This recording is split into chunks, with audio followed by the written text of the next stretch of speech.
सुख शब्द अपने आप में बहुत तुच्छ और बेमानी है। सुख तो भोगी व्यक्ति चाहते हैं, क्योंकि सुख आता है, जहां सुख आता है वहां दुख आएगा ही, जहां रात आएगी वहां दिन भी आएगा। सिक्के के दोनों पहलू हैं। ऐसा हो ही नहीं सकता कि सुख रहे तो सुख के बाद सुख ही आएगा, ऐसा संभव नहीं है।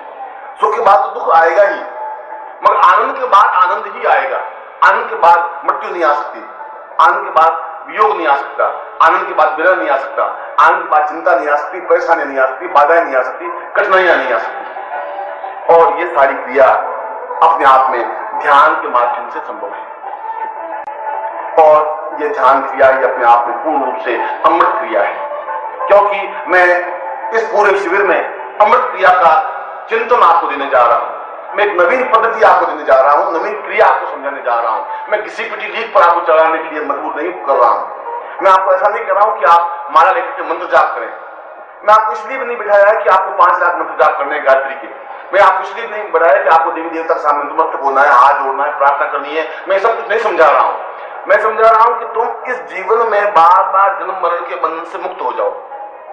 मैं तुम्हें बार बार ये समझा रहा हूं कि बार बार जन्म लेना उचित नहीं है, क्योंकि तुम हर बार जन्म लेते हो और तुम्हें कुछ भी ध्यान नहीं रहता कि तुम कहां जन्म लेते हो। कभी किसी शूद्र के घर जन्म ले लेते हो, कभी किसी वैश्य के घर जन्म लेते हो, कभी किसी ब्राह्मण के घर में जन्म ले लेते हो, कभी कहीं क्षत्रिय के घर में जन्म ले लेते हो। कहीं अच्छा जन्म हो जाता है, कहीं बहुत गया बीता घटिया जन्म हो जाता है। फिर तुम मलमूत्र में पैदा होते हो, फिर मलमूत्र में बड़े होते हो, और फिर बहुत मुश्किल से आगे जाकर फिर मैं तुम्हारा हाथ पकड़ता हूं, तुम्हें खुद चेतना आती है। फिर मैं तुम्हें समझाता हूं कि तुम्हारे जीवन की पद्धति क्रिया ये नहीं है। फिर मैं तुम्हें समझाता हूं कि तुम ध्यान अवस्था के माध्यम से इस जन्म में ही मुक्ति प्राप्त कर लेनी है। और एक हिलोर एक क्षण के लिए हिलोर आती है और हिलोर समाप्त हो जाती है। फिर तुम्हारा धन दौलत, फिर तुम्हारा ऐश्वर्य, फिर तुम्हारा वैभव, फिर तुम्हारे पति, फिर तुम्हारा पत्नी, चारों तरफ तुम्हें घेर लेते हैं। तुम अपने आप को भुला देते हो। यह भुला देने की क्रिया बुद्धि है, और यह बुद्धि और यह अहम जब तक समाप्त नहीं हो जाएगा तब तक तुम्हारे जीवन में ध्यान की अवस्था नहीं आ सकती। इसलिए ध्यान की अवस्था जाने के लिए सतत क्रिया करनी पड़ेगी, क्योंकि क्रिया के माध्यम से ध्यान हो सकता है। ध्यान का मतलब है हम बाहरी जीवन से बिल्कुल अलग हो जाएं। अभी मैं जब आपको ध्यान क्रिया की ओर संपन्न करूंगा, जब मैं आपको अमृतत्व में ले जाने की क्रिया करूंगा, तब आपको बाहरी जीवन से एक बार कट जाना है, एक बार एहसास कर लेना है कि कोई आपके पास आपके जीवन में कुछ नहीं है। आप कहीं किसी से बंधे हुए नहीं है, बिल्कुल उन्मुक्त भाव से समुद्र में बह रहे हैं। न कहीं डोर है, न कोई ओर है, न कोई छोर है।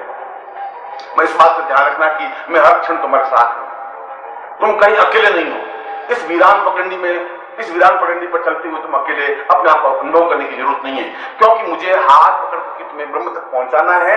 निश्चित रूप से तुम्हें ब्रह्मत्व के दर्शन कराने हैं, और इस जीवन में ही तुम्हें जन्म मरण की इस भय से, इस समस्या से मुक्त कर देना है।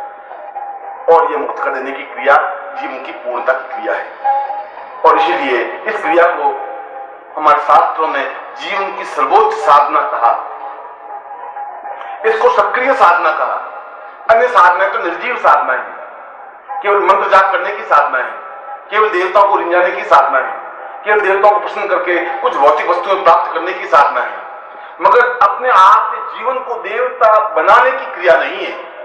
वह देवताओं के सामने गिड़गिड़ाने की क्रिया तो हो सकती है, वह देवताओं को दर्शन करने की क्रिया तो हो सकती है, मगर खुद देवता बनने की क्रिया नहीं है। ध्यान के माध्यम से व्यक्ति स्वयं महापुरुष बन सकता है। ध्यान के माध्यम से व्यक्ति स्वयं देव पुरुष बन सकता है। ध्यान के माध्यम से स्वयं व्यक्ति देवत्व को प्राप्त कर सकता है, ब्रह्मत्व को प्राप्त कर सकता है, क्योंकि ब्रह्मत्व को देवता कहा है, ब्रह्मत्व को ईश्वर कहा है, ब्रह्मत्व को पूर्णत्व कहा है। ब्रह्म ही अपने आप में पूर्ण है।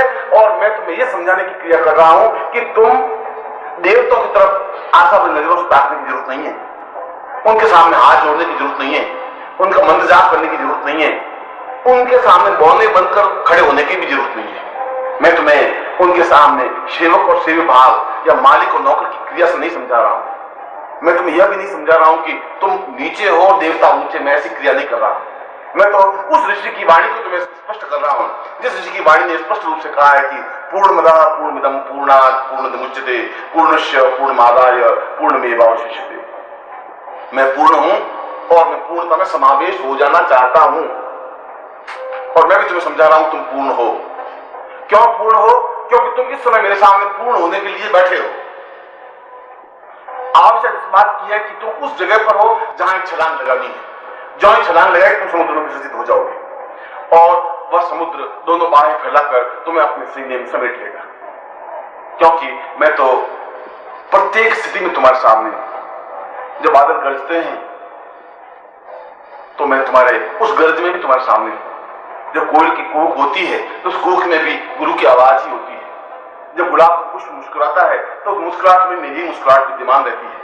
और जब तुम कहीं देखते हो उस देखने के भाव में भी मैं ही हूं। और यह मैं, और जब यह पूर्णत्व जब तुम्हारे आंखों में समा जाएगा, जब केवल एक ही चिंतन, एक ही भाव, एक ही विचार रह जाएगा कि मुझे पूर्ण रूप से समर्पित हो जाना है, मिल जाना है। क्यों प्रश्न उठता है किस में मिले, और मैं कह रहा हूं मैं तुम्हारे सामने खड़ा हूं, दोनों बाहें फैलाए हुए। मैं तुम्हें कह रहा हूं तुम बूंद हो, बूंद से ज्यादा तुम्हारा अस्तित्व नहीं है। तुम्हारा जीवन तो केवल तवे पर जिस प्रकार से पानी की बूंद गिरी और छन्न से बुझ गई, समाप्त हो गई, ठीक उसी प्रकार से तुम्हारा जीवन है। तुम्हारा जीवन आया और उस जीवन उस तब तवे में एक बूंद की तरह छन्न करके समाप्त हो जाएगा। आगे की अटूट श्रृंखला नहीं बन सकेगी, आगे की जीवन की आनंद क्रियात्मक पद्धति नहीं बन सकेगी। और जब वह नहीं बन सकेगी तो फिर जीवन का कोई मकसद नहीं है, जीवन का कोई अर्थ नहीं है, जीवन का कोई मूल्य नहीं है। अगर तुम जीवन में आनंद प्राप्त करना चाहो तो फिर समर्पित हो जाने की क्रिया सीखनी पड़ेगी। अपने प्राणों को गुरु के प्राणों में समावेश करने की क्रिया सीखनी ही पड़ेगी। अपने आप को बुलाना पड़ेगा। और जब तुम्हें ऐसा जीवित जागृत गुरु मिल जाए, क्योंकि यह हमारी पीढ़ी का सौभाग्य है, या यह व्यक्ति का सौभाग्य होता है कि उसके जीवन में, उसके जीवन काल में कोई जीवित जागृत तो गुरु मिल जाए। ऐसी कई पीढ़ियां हैं जिनके जीवन में गुरु नहीं मिल पाए। डोंगी तो मिले, पाखंडी मिले, साधु मिले, सन्यासी मिले, योगी मिले, लूटने की क्रिया करने वाले तो मिले, मगर सही रास्ता बताने वाले नहीं मिले। जन्म जन्म के साथी नहीं मिल सके। जो हर समय हर जीवन तुम्हारे साथ रहा वह नहीं मिल सकता। वह तो कभी कभी संयोग से मिलता है। पूरे जीवन काल में जब तुम चलते हो तो जीवन के किसी भी क्षण में, किसी भी मोड़ पर गुरु आके खड़ा हो जाता है। अब वहां दो क्रियाएं होती है, या तो तुम पास में से गुजर जाते हो और गुरु अपनी रास्ते पर बढ़ जाता है, और अगर तुम जागृत हो, चैतन्य हो तो गुरु के पांव पकड़ लेते हो, कस करके पकड़ लेते हो।